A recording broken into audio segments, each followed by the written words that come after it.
সময়টা ছিল শীতকাল, মানে বুঝতেই পারছো রোদের কদর বেশি।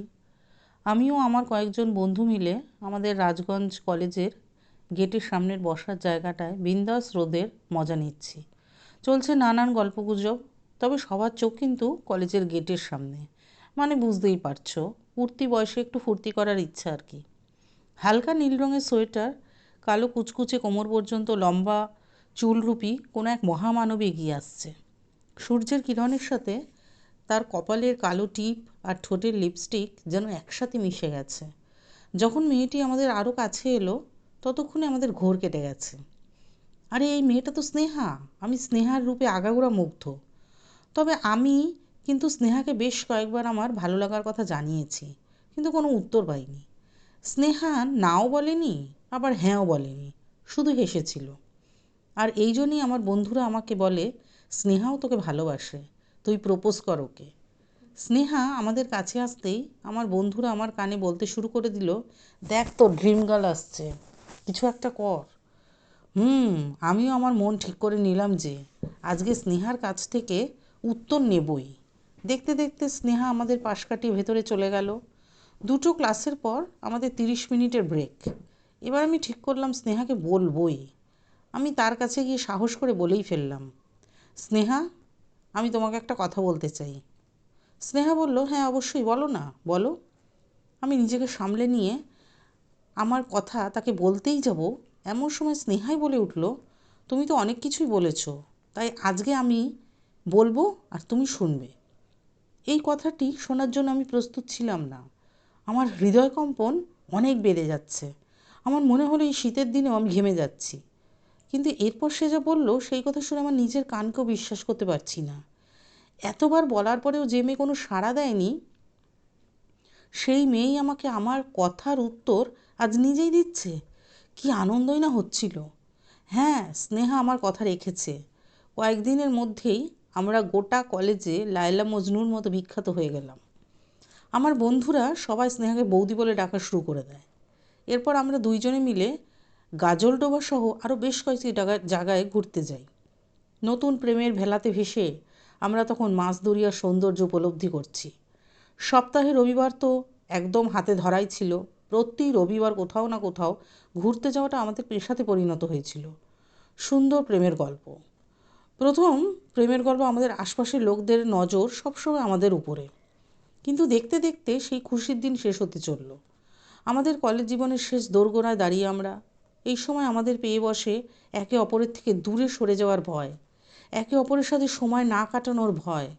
আমরা যে আজীবন একসাথে থাকার প্রতিশ্রুতি করেছিলাম, সেটি নিমেষে ধ্বংস হতে চলল। এখন বুঝলাম পৃথিবীর সবথেকে বড় ভয় হলো প্রিয়জনকে হারানোর ভয়। কি জানি এরপর সে কোথায় যাবে, আমি কোথায় যাব। কয়েকদিন আর কিছুই ভালো লাগছিল না। মোবাইলের ওয়ালপেপারে লাগানো আমার ও তার ছবি দেখে মনটা আরও বেশি ভেঙে যাচ্ছে যেন। মনের মধ্যে হতাশাও বাড়ছে। দেখতে দেখতে কলেজ জীবন শেষ হয়ে গেল। অনেক প্রতীক্ষার পর যাকে কাছে পেয়েছি, তার থেকে এভাবে দূরে সরে যাওয়ার কষ্টটা চেপে রেখে তার সাথে কাটানো মুহূর্তগুলো ঝাপসা হতে থাকে ধীরে ধীরে। আমি মা বাবার বড় সন্তান, তাই দায়িত্বটাও আমার একটু বেশি। আমার বাড়ি থেকে আমাকে বলে দিয়েছে যে এবার কিছু একটা করো বাবা। এই এই কাতর আবেদনটা সোজাসুজি বুকে এসে লেগেছিল আমার। সে যাই হোক, আমি একটি ভালো বেসরকারি কোম্পানিতে চাকরির নিয়োগের বিজ্ঞপ্তি পেলাম। তবে আমি স্নেহাকে যে ভুলে গেছি তা নয়। এখনও মাঝে মাঝে তার কথা মনে পড়লে প্রিয়জনকে কাছে পাওয়ার আকাঙ্ক্ষা জেগে ওঠে, কেঁপে ওঠে বুকটা। কোনো এক অজানা কারণে আবার সেই হৃদস্পন্দন বেড়ে যায়, ঠিক যেমনটি আগে স্নেহাকে দেখলে হতো। এতদিনে স্নেহ হয়তো আমাকে ভুলে গেছে হয়তো আমাদের সেই মধুর স্মৃতিগুলি।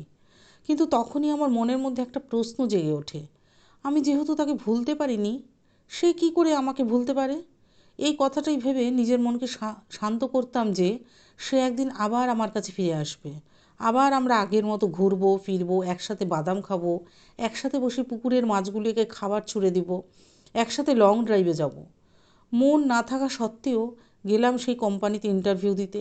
এইসব চাকরির প্রতি আমার কোনো আগ্রহ নেই, কিন্তু কী আর করা যায়, পরিবার যখন বলছে। কি জানি কেন আজ স্নেহার কথা খুবই মনে পড়ছে। ইন্টারভিউয়ের লাইনে দাঁড়িয়েও স্নেহার চিন্তা আমাকে কুড়ে কুড়ে খাচ্ছে। আশেপাশের এত মানুষের ভিড়েও কেমন যেন একাকিত্ব আমাকে তাড়া করছে। কিছুক্ষণ পর আমার দিবাস্বপ্নকে ভেঙে দিয়ে অফিসের রুম থেকে একজন বেরিয়ে এসে আমাকে বললেন, আপনাকে ভেতরে ডাকা হচ্ছে। আমি ভিতরে গেলাম। ভিতরে গিয়ে দেখি একজন স্বাস্থ্যবান লোক চেয়ারে বসে আছেন। সামনের টেবিলে অনেক কাগজপত্র পড়ে আছে। সেই ব্যক্তিটি আমাকে বসার জন্য বললেন। আমি ধন্যবাদ জানিয়ে বসে পড়লাম। তিনি আমাকে আমার নাম জিজ্ঞাসা করলেন। এরপর আরও অনেক প্রশ্ন করলেন। আমি তার সব প্রশ্নের উত্তর খুবই কনফিডেন্সের সাথে দিয়েছিলাম। এরপর তিনি কিছু আজব প্রশ্ন জিজ্ঞাসা করতে লাগলেন, যেমন, তোমার বাবা কি করেন, বাড়িতে কে কে আছে? যদিও এইসব প্রশ্নগুলি শুনে আমি ইতস্তত না হয়ে ঠিক ঠিক বলে দিয়েছিলাম। তার পরের প্রশ্নটি আমাকে রীতিমতো চিন্তায় ফেলে দিয়েছিল। তিনি জিজ্ঞাসা করলেন, তুমি কি আমাকে ভালোবাসো? ইন্টারভিউতে এরকম প্রশ্ন কে করে ভাই? তার প্রশ্ন শুনে আমার স্নেহার কথা মনে পড়ে গেল। যেটা সত্যি সেটাই বলেছি। এরপর লোকটি বলল, তোমাকে আমার খুব পছন্দ হয়েছে। এরপর তিনি কলিং বেল বাজিয়ে একজন লোককে ডাকলেন। সেই লোকটিকে বললেন, এনাকে নিচে ম্যামের টেবিলে নিয়ে যাও। আমি সেই কর্মচারীর সাথে সেই ম্যামের টেবিলে গেলাম। ম্যাম কী যেন কাজ করছেন। আমার দিকে না ঘুরেই বললেন, স্যার আপনার কত স্যালারি লাগবে? ম্যামের আওয়াজ শুনেই আমার শরীর কাঁটা দিয়ে উঠল। এই আওয়াজটা কেমন যেন আমার চেনা চেনা লাগছে। এরপর সেই ম্যাম আমার দিকে ঘুরতেই আমার সমগ্র শরীরে বিদ্যুৎ খেলে গেল। আরে এ যে আমার স্বপ্নের রানী, এ যে স্নেহা। আমি কাপা গলায় বললাম, স্নেহা তুমি? স্নেহা বলল, কী ভেবেছিলে আমি তোমাকে ভুলে যাব? না স্যার, না। এমনটা কি হয়? তার কথা শুনে আমার চোখ দিয়ে জল বেরিয়ে আসা জোগাড় শুরু হয়ে গেছে। কোনো মতে নিজেকে সামলে নিলাম। স্নেহা আমার কাছে এসে আমাকে জড়িয়ে ধরল। এতগুলি মানুষের সামনে একজন মেয়ে যদি এভাবে জড়িয়ে ধরে, তাও আবার আমি এখানে নতুন, কেমন লজ্জাটাই না লাগে বলুন। মুহূর্তের মধ্যে আমি যেন অন্য জগতে হারিয়ে গেলাম। মনে হচ্ছিল একজন সর্বশান্ত ব্যক্তি তার হারানো দুর্লভ জিনিসটি খুঁজে পেয়েছে। এরপর স্নেহা আমাকে বলল, এই অফিসটি আমার বাবার। বাবাকে আমিই রাজি করিয়েছিলাম, তাই বাবাকে বলেই তোমাকে এখানে এনেছি। এটা আমার তরফ থেকে সারপ্রাইজ। আর বাবাও তোমার সাথে দেখা করতে চেয়েছিলেন। এরপর যা হওয়া তাই হলো, হ্যাপি এন্ডিং। আমাদের পরিবারের সম্মতিতেই আমাদের বিয়ে হয়ে যায়। সারা জীবন পাশে থাকার যে প্রতিশ্রুতি আমরা করেছিলাম, শেষ পর্যন্ত সেটাই পূর্ণ হলো। আজ আমরা দুইজনে একসাথে আছি, একদম কাছাকাছি, একদম পাশাপাশি।